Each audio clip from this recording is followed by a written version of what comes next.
Hi guys, welcome to my first ever YouTube video. I am Riddhi. I'm a physiotherapy student of first year and these are my handwritten notes for biomechanics, and I'm very excited for this journey and as well as nervous.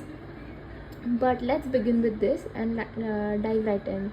तो आज हम discuss करेंगे shoulder wheel. It is one of the modalities of first year that we study.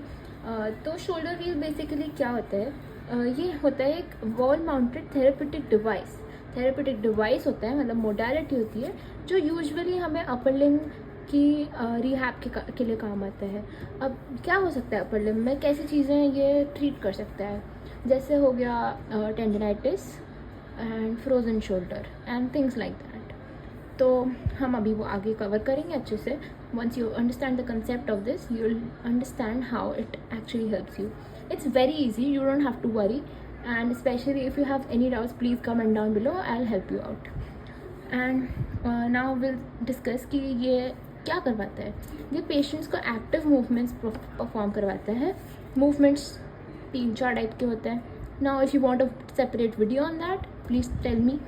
तो active movements shoulder joint के लिए होते हैं जब पेशेंट खुद के एफर्ट से इसको मूव करता है ताकि उसका रेंज ऑफ मोशन बढ़े और स्टिफनेस गायब हो जाए और पेन रिलीफ हो जाए. Get it? क्योंकि उनका मोबिलिटी बढ़ेगी उनके हाथ की, तो वो उसको बहुत हेल्प करता है पेशेंट्स को. नाउ विल डिस्कस इसके फीचर्स क्या है.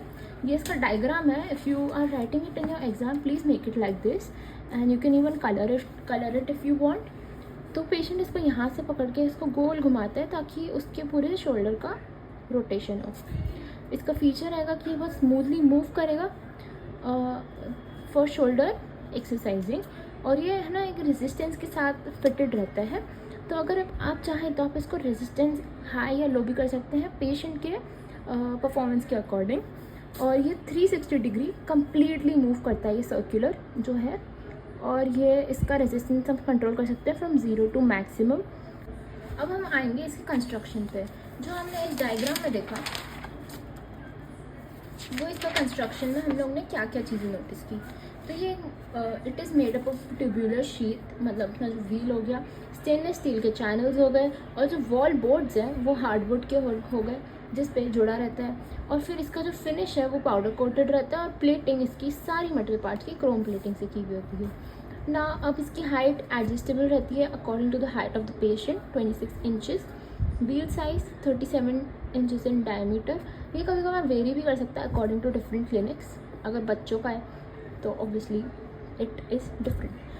वॉल माउंटेड रहता है so that it's easy access for the patient.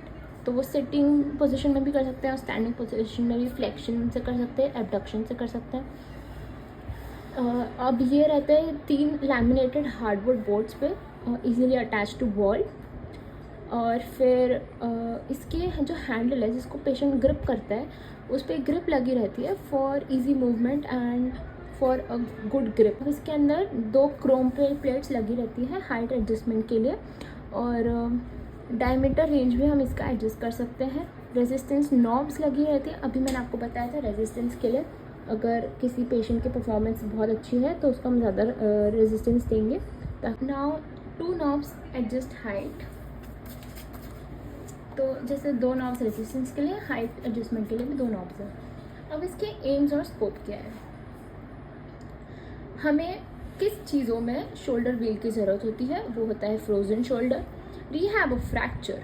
अगर फ्रैक्चर हो जाता है तो फिर उसके ट्रीट करने के लिए भी हम लोग उसका रिहैब करते हैं.